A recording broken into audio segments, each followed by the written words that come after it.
Good morning, Caroline. Bruce Slade here from Kestrel Thoroughbreds. The first story that popped into my head when you asked me about favourite Inglis sales memories was a memory that took me back to 2013. It was the Inglis Easter Yearling Sale.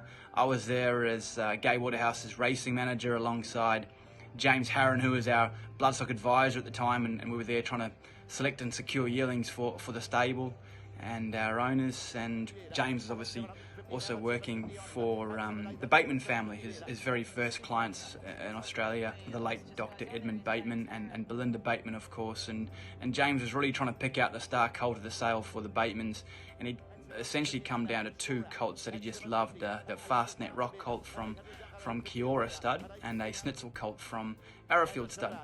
And it just so happened that both colts were situated in a similar area. They both paraded on the same four laneways just outside the old Arrowfield marquee site, as people remember. And essentially James came up with the idea of, okay, well, it's a tight race this. Let's bring Edmund and Belinda down here, and Bruce, you bring out the Fastnet Rock colt and parade him.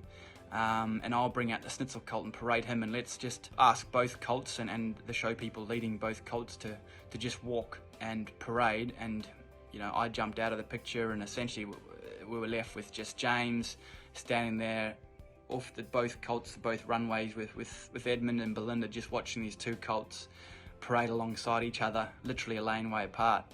And it's just I just remember it being a really powerful moment. Both colts were really showing themselves off and just strutting, with an air of sort of confidence about them. James and the Bateman family had to make their decision on who they were going to buy, and they ended up picking the Schnitzel colt from Arrowfield.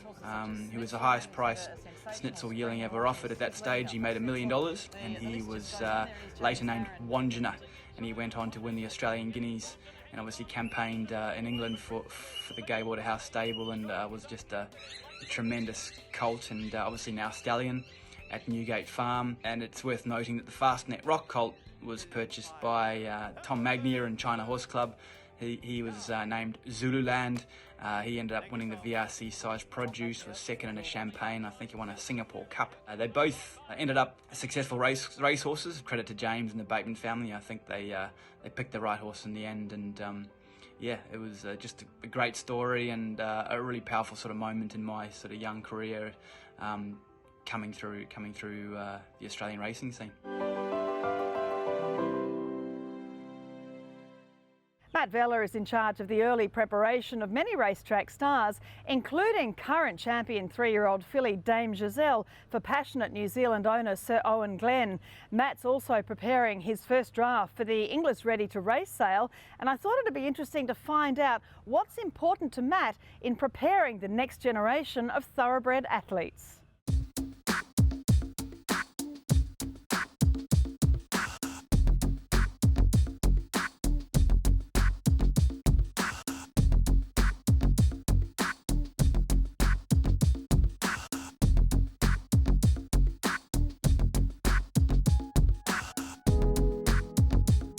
It's a fabulous operation to be working from out here at Glenhaven Thoroughbreds. Tell me a bit though about your background. You've been pre-training and breaking in horses for a long time now. Yeah, so I started doing all that stuff at quite an early age. My first job in racing was at Princess Farm for Bart Cummings. I was actually 14 when I started out there, and I was there under a couple of handy people running the show, and I actually jumped straight into riding pre-trainers out there. Was very lucky at that age. I was riding, Bart's good horses alongside Scott Singleton, which was a massive help to me. He's a great name in the industry. And from there on, I sort of moved up through to go to Darley and work for Peter Snowden out there, and come to the track at Hawkesbury as well, and break in for other guys like Gary Fraser. In this time, I'd started my own business as well, and sort of worked it up that way. Well, Glenhaven is owned by Sir Owen Glenn, and we know, obviously he's had so much success with so many great horses. Criterion is the, one that really springs to mind. Obviously, Dame Giselle at the moment is flying. But tell me about what he is wanting from the operation that you're running here. Yeah, so Sir Owen Glenn was a very good client of mine early days, and I used to break in and pre-train some horses for him, and he gave me the odd horse to train that wasn't up to city grade, just to give me a go. He's very big on giving young people a shot, and that's what he did for me, so I'm very grateful. And his entity just got that big that he said to me, I want my own facility and I want you to run it, and that's what we did. So it's been great for me, and very lucky he purchased this place, and it's an outstanding facility. And of course you've been involved with some of these fabulous horses. Dame Giselle, as we mentioned, I mean, she's the star of the Sydney Spring at the moment, isn't she? Yeah, she is. So what we do here is, Sir Owen Glenn obviously has a lot of his own horses. Whatever he breeds, whatever he purchases, they all come here early on. Myself and my offsider, we get stuck into them and we break them in. And then from there on, they go to the allocated trainers picked by Sir Owen and the racing manager, Steve O'Connor. I'll have my little input in saying, look, this horse's attitude will suit, for example, Dame Giselle. I thought she was great for Mr. Snowden. And then from there on, they'll always come here for 3 to 4 weeks pre-training before heading back into the stables throughout their whole career.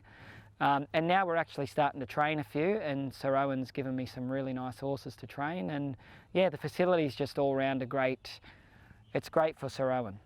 And a horse such as Blazer Trail, unfortunately, well, he's been spelling, he's coming back, but he's an interesting horse, one of the very few of the criterions that were born, but he's just gorgeous, isn't he? But he is, you know, you're looking at him more as a horse that can get over a bit more ground, and he was with Pete Snowden and the team, but sometimes it just works to have a different environment and perhaps, you know, be trained differently to what, you know, some trainers might initially think that they're going to do. Yeah, look, exactly. He's going to be a fantastic horse for my career.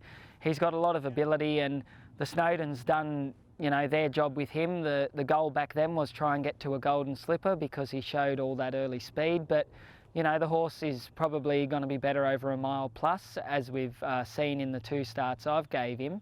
And, you know, Sir Owen thought the change of scenery would be great for him, and hence why he's out here with me, and he loves life. I do all of Bon Ho's work and Carmel Sire's. She manages Classic Legend and all of them, and she's been a great support and kick to my career. So, you know, got good people.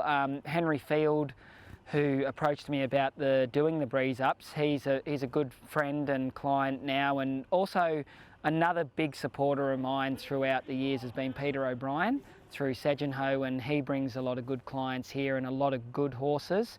He's, you know, again, he's became a really great friend, and we ring each other up every day when it's breaking season and we talk about the horses, and it's like he's thinking what I'm thinking, and it just works really well. And I've actually got a really nice filly here at the moment, pre-training up for them out of the great mare Girl Hustler.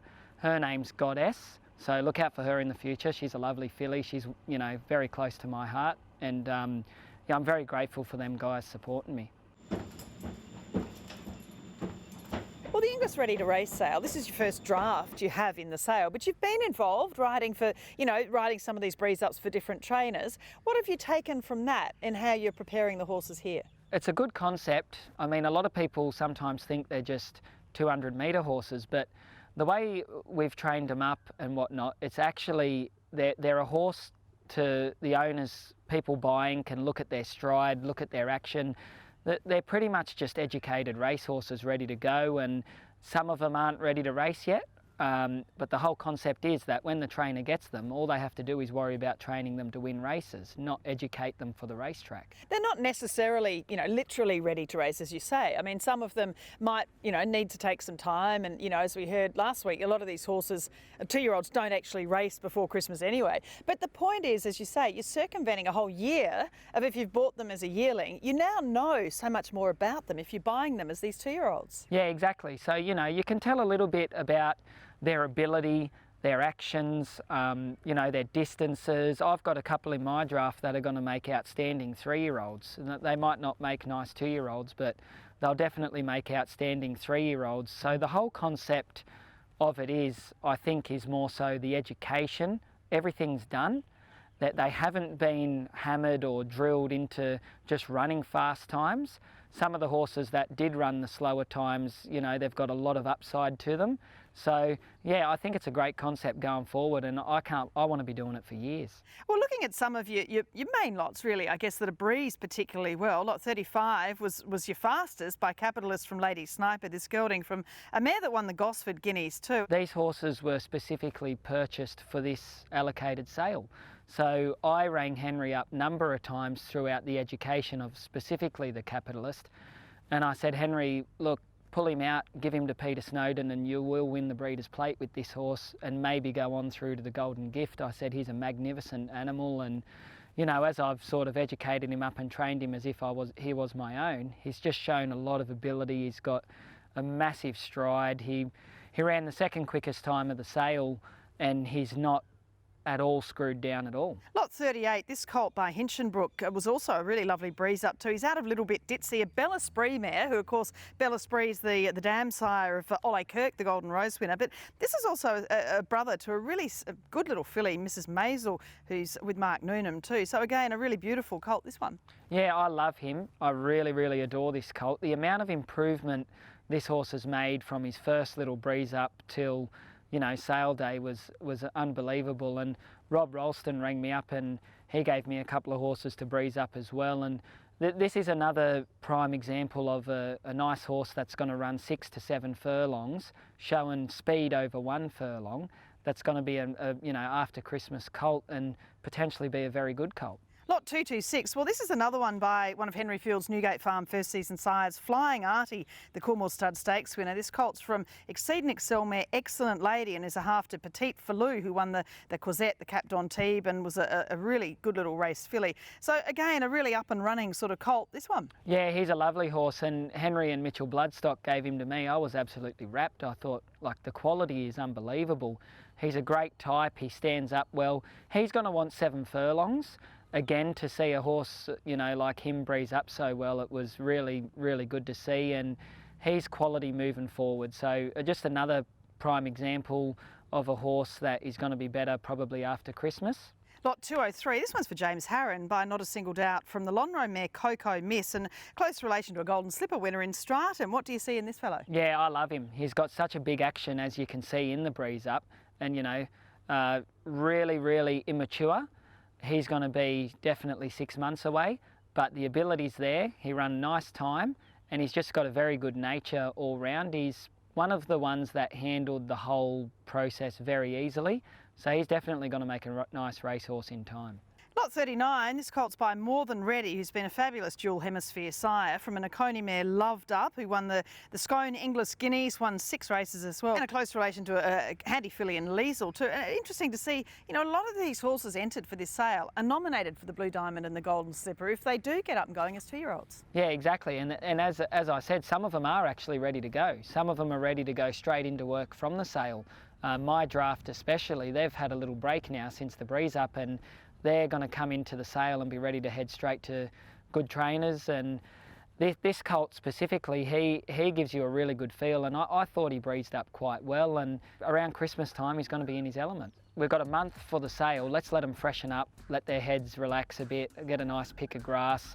They're still getting stabled overnight, rugged up, getting treated obviously well out at the spelling farms, and that just allows the trainers that do want to push their ones that they think, like the Capitalist Lady Sniper, for example, he's definitely a pre-Christmas horse. You know, he's ready to go into work. He hasn't been sitting in the box getting sour on it all. And it is a real team effort too, isn't it? You must be kind of nervous and excited, and your whole team here heading towards, you know, your first draft at the Inglis Ready to Race sale. Yeah, so it is, and I'm very, very lucky. I've got a good team behind me, and as I said, it's our first year drafting them, and we've been that impressed with the process that we want to be a long-time members for years. And I've got the right people with me. I've got, you know, very good riders and a good foreman, and it just works well. It just really completes what needs to be done. A great operation there for Matt Vella. And don't forget, the Inglis Ready to Race sale is on October 20. It is a live auction, but you will need to register with Inglis if you're planning to attend. Coming up after the break on Bred to Win, Sydney jockey Rachel King in Arrowfield Studs, the horse who made you love racing.